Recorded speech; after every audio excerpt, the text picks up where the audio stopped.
लोग कहते हैं कुछ लोग डूब कर मारते नहीं, उन्हें वापस भेज दिया जाता है। लेकिन वो फिर इंसान नहीं रहते। ये कहानी है एक दूल्हे की जो झील ने निगल लिया था। पंजाब के एक पुराने इलाके में एक झील थी। ना बहुत गहरी, ना बहुत छोटी, मगर इतनी वसी के लोग उसे छोटा समंदर कहते थे। इसका पानी दरिया रवि रिवर की एक शाख से आता था। सुबह के वक्त धुंध पानी के ऊपर तैरती रहती थी और शाम होते ही ये झील अजीब सी खामोशी में डूब जाती थी। गांव के बुजुर्ग बाबा करीम अक्सर कहते थे, इस झील में सिर्फ पानी नहीं, कुछ और भी है। लोग हंस देते, मगर कुछ लोग चुप हो जाते। एक कश्ती वाला था, नसीर। वो कहता था, रात को कश्ती चलाते वक्त कभी-कभी पानी के नीचे से कोई हाथ कश्ती को छूता है।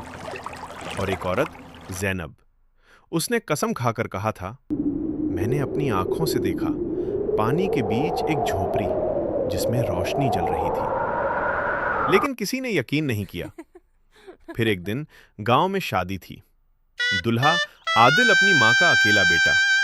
खुशी का माहौल, ढोल, गाने, हंसना। लेकिन एक रिवाज था, दुल्हन की मां बारात के साथ नहीं जाती। उसकी मां ने बस इतना कहा, जल्दी वापस आना बेटा। बारात कश्ती में बैठी और झील के पार निकल पड़ी। बीच झील में हवा अचानक तेज हो गई। पानी हिलने लगा और फिर ठक, कश्ती जोर से झटकी। नसीर चीखा, कोई नीचे से टकरा रहा है। अचानक कश्ती उलट गई। लोग पानी में गिर गए, चीखें, मदद की पुकारें। लेकिन सबसे ज्यादा खामोशी उस वक्त हुई जब दुल्हा पानी के अंदर गायब हो गया, जैसे किसी ने उसे नीचे खींच लिया हो। जब खबर मां तक पहुंची, वो बेहोश हो गई। होश आते ही वो सीधा झील पर गई और चीख कर बोली, मुझे मेरा बेटा वापस दो। उसकी आवाज झील पर गूंज उठी। हर रात 3 बजे वो झील के पास आती, रोटी गिरती, उठती, और वही अल्फाज, मेरा बेटा वापस करो। गांव वाले कहते थे, उस वक्त झील का पानी हिलता है। बाबा करीम ने एक रात देखा, पानी के बीच कोई साया हिल रहा था। फिर एक रात दरवाजा खटका, ठक ठक। मां ने दरवाजा खोला। सामने उसका बेटा खड़ा था, जिंदा, लेकिन उसकी आंखें अजीब थीं। अदील कम बोलता था। रात को उठकर पानी की तरफ देखता रहता। कभी-कभी कहता, अम्मी, वो मुझे वापस बुला रहा है। एक दिन उसने कहा, मैं अकेला नहीं आया। उसने बताया, जब मैं डूबा, एक बूढ़ा आदमी मुझे ले गया। उसकी झोपड़ी पानी के अंदर थी। वहां और भी लोग थे जो कभी वापस नहीं आए। वो कहता था, ये झील उसकी है। मगर जब उसने मेरी मां की आवाज सुनी तो उसने कहा, मां का दर्द हम भी समझते हैं। लेकिन उस रात के बाद गांव में और लोग गायब होने लगे और आदिल अक्सर मुस्कुराता हुआ कहता, अब वो अकेला नहीं है। आज भी उस झील के पास रात को जाओ तो किसी मां की चीख सुनाई देती है और कभी-कभी दरवाजा खटता है, ठक ठक। जब गांव में लोग अचानक गायब होने शुरू हो गए, तो पहले किसी ने इस बात को संजीदगी से नहीं लिया। कोई कहता, शायद किसी ने दुश्मनी निकाली है। कोई कहता, रात के वक्त जंगल में चले गए होंगे। लेकिन फिर एक अजीब बात सामने आई। जो भी गायब होता, उसे अक्सर झील के करीब देखा गया होता था। आहिस्ता आहिस्ता चेहम गोइयां जहर बनने लगीं। ये सब उस दिन से हो रहा है जब से अदील वापस आया है। महफिलों में अब हंसना कम हो गया था। लोग बात करते वक्त इधर उधर देखते, जैसे कोई उन्हें गौर से देख रहा हो। एक दिन गांव के कुछ बुजुर्ग और जवान मिलकर अदील की मां के घर पहुंच गए। दरवाजा खटखटाया।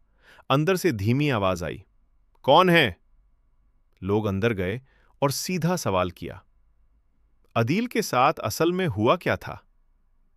वो पहले जैसा नहीं रहा। कभी खुद से बात करता है, कभी झील के पास घंटों बैठ जाता है। एक आदमी ने गुस्से से कहा, अब बात सिर्फ अजीब नहीं, खतरनाक हो रही है। अदील की मां कुछ देर तक खामोश रही, फिर धीरे से बोली, तुम लोग समझ नहीं रहे? वो वापस आया है, लेकिन वो अकेला नहीं आया। सब खामोश हो गए। किसी ने पूछा, क्या मतलब? वो रो पड़ी। उस रात जब वो वापस आया था, उसकी आंखों में आंसू नहीं, झील थी। कमराए के कोने में अदील बैठा होता, सब कुछ सुन रहा होता और हल्की सी मुस्कुराहट के साथ कहता, आप लोग मुझे समझ नहीं सकते। फिर धीरे से सर झुका लेता, जैसे किसी और की आवाज उसके अंदर बोल रही हो। अब गांव में बात बदल गई थी। पहले खौफ था, अब गुस्सा था। लोग कहते, जब से ये वापस आया है, हमारी जिंदगी बर्बाद हो गई है। एक अफवाह फैली, जिस रात अदील मुस्कुराता है, उस रात कोई गैब हो जाता है। गांव वालों ने फैसला किया, अब या तो सच सामने आएगा या ये सिलसिला खत्म होगा। लेकिन कोई सीधा अदील के पास जाने की हिम्मत नहीं करता था, क्योंकि सब जानते थे वो पहले जैसा अदील नहीं था। आखिर एक रात लोग मशाले लेकर अदील के घर पहुंच गए। आवाजें बुलंद हुईं, गांव छोड़ दो, तुम्हारी वजह से लोग मर रहे हैं। अदील की मां रोटी रही, मेरे बच्चे को मत ले जाओ। लेकिन किसी ने नहीं सुना। अदील सिर्फ मुस्कुराया और धीरे से बोला, मैं जा रहा हूं, लेकिन मैं अकेला नहीं जा रहा। उसी रात अचानक हवा रुक गई, फिर आसमान लाल हो गया, जैसे खून से रंग दिया गया हो। बिजली चमकती, लेकिन आवाज नहीं होती थी, सिर्फ एक अजीब सी गूंज। सुबह हुई, गांव में गहरी खामोशी थी। ना परिंदे बोल रहे थे, ना जानवर, सिर्फ भीगी हुई जमीन और ठंडी हवा। अदील का घर खाली था, दरवाजा आधा खुला और दीवार पर लिखा था, वो वापस जरूर आएगा। और ये लिखवार स्याही से नहीं, खून जैसी लग रही थी। उस दिन के बाद गांव में कोई और गैब नहीं हुआ, लेकिन लोग सुकून में भी बेचैन थे, क्योंकि सब जानते थे ये कहानी खत्म नहीं हुई, बस रुक गई है। आज भी रात के 3 बजे जब हवा झील के ऊपर से गुजारती है, तो पानी में हल्की सी हलचल होती है और किसी की आवाज सुनाई देती है, मैं अकेला नहीं हूं।